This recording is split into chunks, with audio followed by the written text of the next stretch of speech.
Hello students, this is Dr. S.R. Dandavate. I welcome you to the second video on semiconductor physics.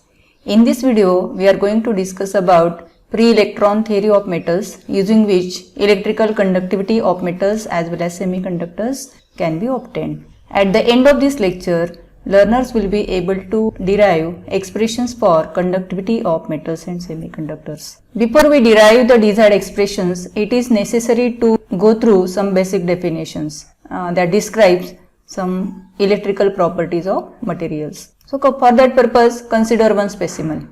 This specimen is of metal and hence the charge carriers in it are electrons, and these electrons are moving randomly as the specimen is thought in the absence of electric field. But if the same specimen is considered under the action of some electric field E, then all the electrons will be attracted towards battery's positive terminal. So this directed motion is shown by electrons. This forced motion of electrons due to electric field is called as drifting, and the velocity with which charge carriers are drifted is called as drift velocity. So this concept of drift velocity is very important as far as electrical properties of materials are concerned. It is very obvious that more is the applied electric field, more will be the drift velocity. That is, drift velocity is directly proportional to E, or if we remove the proportionality sign, we can write Vd is equal to mu E, where mu is called as mobility. So for mobility, we can write the formula as Vd upon E, that is drift velocity of charge carriers per unit electric field is mobility. Drift velocity has unit meter per second and electric field is volt per meter. So meter cancels and the remaining is meter square per volt second, and it is the unit of mobility. The next important term is resistivity. Resistance is the opposition to the flow of charge carriers. This resistance offered by a specimen per unit length per unit cross-sectional area is called as resistivity, and it is denoted by the letter rho. By formula, we have R is equal to rho L upon A, that is resistance is directly proportional to length, inversely proportional to area. We get rho is equal to Ra upon L.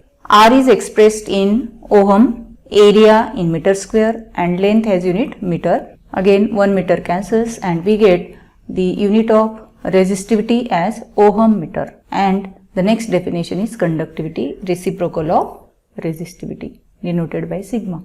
So sigma is equal to 1 by rho, that is expressed in the units of mho per meter. Opposite to ohm is mho. So either mho per meter or Siemens per meter is the unit of conductivity. One more term is highly used in the electrical properties, that is current density, denoted by J. It is defined as the rate of flow of charge carriers per unit area, that is current per unit area, I upon A, and expressed in the units of ampere per meter square. Using these definitions, we are going to derive desired expressions for conductivity of metals as well as semiconductors. So starting with metals. Metals conductivity is obtained using free electron theory. According to this theory, electrons, which are the charge carriers in metals, move randomly when there is no electric field. But under influence of electric field, they are drifted. Specific direction is given to the electrons and hence it contributes some current I. Direction of the current is opposite to the direction of electrons. Okay. So let us further assume that L is the length of the specimen, capital A is the cross-sectional area, V be the potential difference, and I is the current flowing through the specimen. So let us express drift velocity as Vd is equal to mu E, where E, that is electric field, is given by V by L. Further, we will express resistance as rho L upon A. Also, by Ohm's law, we can write resistance as V upon I, because V equal to IR, and hence R is equal to V upon I, and this denominator I is further written in terms of 4 terms. This is important. You need to remember this formula.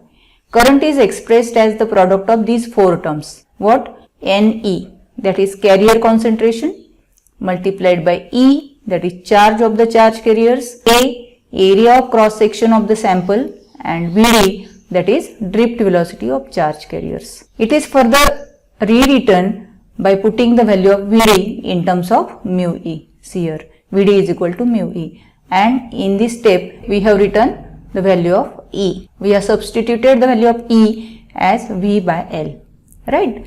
So this V cancels and we get the formula for R as L upon A. L upon A is intentionally written separately. See, this L upon A into what is remaining in numerator? 1, and in denominator N E into mu. Okay, so this step we have equation 4. Now if you look at these equations 3 and 4, both equations gives resistance. LHS is common, and on RHS also some terms are common. Which terms are common? L upon A, here L upon A. That's why we have written this L by A as separate in equation 4. So by equating equations 3 and 4, we get this step. Rho L upon A is equal to L upon A into 1 upon N E E mu. And thus the desired expression for resistivity becomes 1 upon N E E mu, and its reciprocal will give us the desired expression for conductivity, N E E into mu. So this is the desired formula for the conductivity of metals, which is obtained based on free electron theory. So in general we can simply write it as N. Instead of Ne, we can simply consider N into E into mu, by keeping in mind that this N represents concentration of electrons. Alright. Now the same logic can further be used to obtain expression for conductivity of different types of semiconductors. So let us see one by one. Consider intrinsic semiconductor. Now in previous videos we have discussed that in case of intrinsic semiconductors, carrier concentration is equal. That is, concentration of electrons is same to that of holes. So remember this. Remaining terms can be assumed, length L, cross-sectional area A. Then we'll write the expression for resistance given by equation 1. R is equal to rho L upon A. Now this step is important. While writing I, we should be careful. Now this current, total current is due to both charge carriers, electrons as well as holes. We must not forget that. So this formula I is equal to IE plus IH should be taken into consideration.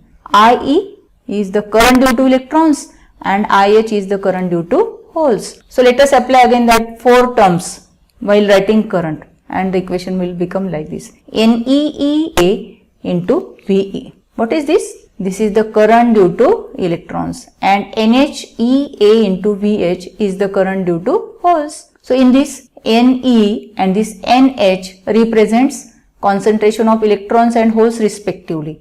But as it is example of intrinsic semiconductor, the number is same. So we can replace this, means we can take this as common and we'll replace it as Ni, means intrinsic concentration. E is the charge of electrons and holes respectively, but their charges are also same. They are oppositely charged, but charges are equal in magnitude. So this E will also be taken as common. Area of cross section A is also common. So remaining is VE plus VH.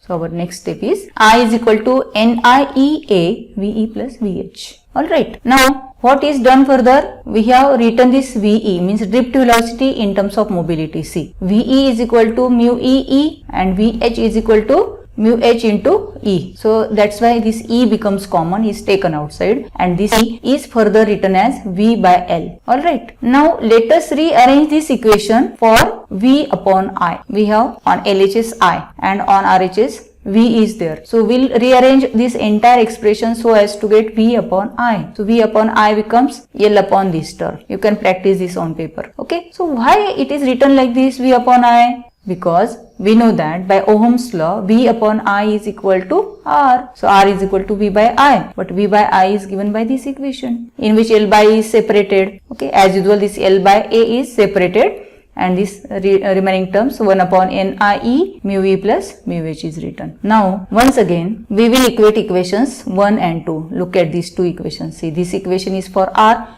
This equation is also given for R. So by equating equations 1 and 2, we get rho L upon A is equal to 1 upon NIE mu E plus mu H into L upon A. So L upon A will cancel and we get the desired formula for resistivity as rho is equal to 1 upon NIE mu V plus mu H. So this is desired formula for resistivity of intrinsic semiconductor, and obviously if we take its reciprocal, that gives us conductivity sigma, which is sigma is equal to NIE into mu V plus mu H. So this is about intrinsic semiconductor. Using the same method, we can obtain expressions for P-type and N-type semiconductor. Instead of this intrinsic semiconductor, you assume it as P-type semiconductor. So only the change will be, it will have majority charge carriers as holes in it, and therefore this current instead of IE plus IH will be only current due to holes, NH E A into VH, and that can further be simplified using the same method, which finally results into sigma P. We will use the notation P for P-type. So sigma P is equal to NH E into mu H. Keep in mind, NH is greater than NE. Holes are majority charge carriers. The current due to electrons is neglected. Exactly in the similar manner, we can write the desired formula for conductivity of N type of semiconductor. There is one change. Which change? Now NE is greater than NH, and therefore sigma N is equal to NEE into mu V. Using these equations, current density can also be written I upon A. So only the terms are substituted. I is NEEA into VE. If it is a of metal either or N-type semiconductor, we can use this term upon A area. So area cancels, A cancels, and we get the formula J is equal to NEE into VE, which is mu E. Mu E into E. But NEE mu E is what? Sigma, conductivity, and therefore J is equal to sigma E is the desired expression which correlates current density and